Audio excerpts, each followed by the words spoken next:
ఈరోజు నిన్న మొన్న వచ్చిన వర్షాల వల్ల అకాల వర్షాలు ఎప్పుడైతే వస్తాయో ప్రకృతి వక్రీకరించినప్పుడు ప్రభుత్వ పరంగా ఏం చేయాలనేది చర్చలు దానిలో తీసుకోవడం జరుగుతుంది.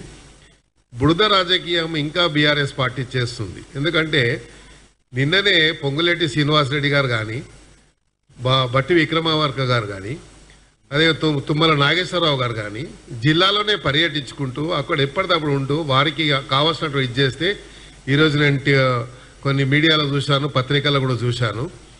మరి మంత్రులు ఏం చేస్తున్నారు, వాళ్ళు ఏం చేస్తున్నారు అని చెప్పినారు.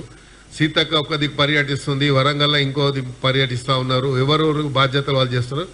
నిన్న ఓల్డ్ డే ముఖ్యమంత్రి గారు అందరితో కోఆర్డినేట్ చేసుకుంటూ మరి టెలికాన్ఫరెన్స్ పెట్టి అధికారులందరినీ అప్రమత్తం చేశారు.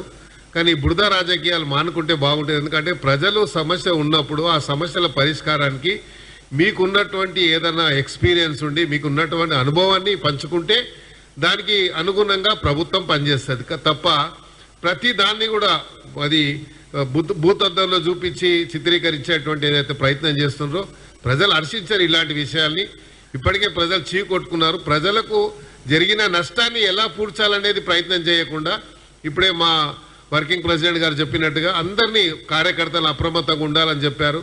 మాకు కూడా చెప్పారు, మీరు ఎక్కడైనా లోతట్టు ప్రాంతాల్లో ఏదైనా సమస్యలు ఉంటే మీరు విజిట్ చేయండి, ప్రభుత్వ పరంగా పార్టీ పరంగా మనం ఏం చేయాలని మాకు ఆదేశాలు ఇచ్చారు. ఉన్నటువంటి అధ్యక్షులు అందరు జిల్లాలో ఉన్నటువంటి అధ్యక్షులకు ఆదేశాలు ఇచ్చారు.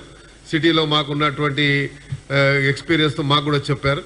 అలా ఇది ప్రభుత్వము పనిచేసేటువంటి పార్టీ పనిచేసే విధానం. ఆ విధానాన్ని మర్చిపోయి ప్రతిదాన్ని కూడా విమర్శించేటువంటి కార్యక్రమం ఏది చేస్తుందో ఇది ఇప్పటికైనా ప్రజలు అర్థం చేసుకున్నారు. కాబట్టి తప్పకుండా ఈరోజు ముఖ్యమంత్రి ఇప్పుడే చెప్పారు, సార్ కూడా మన వర్కింగ్ ప్రెసిడెంట్ గారు చెప్పారు, ముఖ్యమంత్రి గారు కూడా ఈరోజు ఖమ్మం విజిట్ చేస్తున్నారు. ఇవన్నీ కూడా కార్యక్రమాల్లో ఇప్పుడు మాకు ఇప్పుడే సమాచారం వచ్చింది. ముఖ్యమంత్రి గారు కమాండ్ కంట్రోల్ నుంచి కూడా మొత్తం ఉన్నటువంటి పరిస్థితిని కూడా అంచనా వేసేటువంటి కార్యక్రమం ఉన్నారు.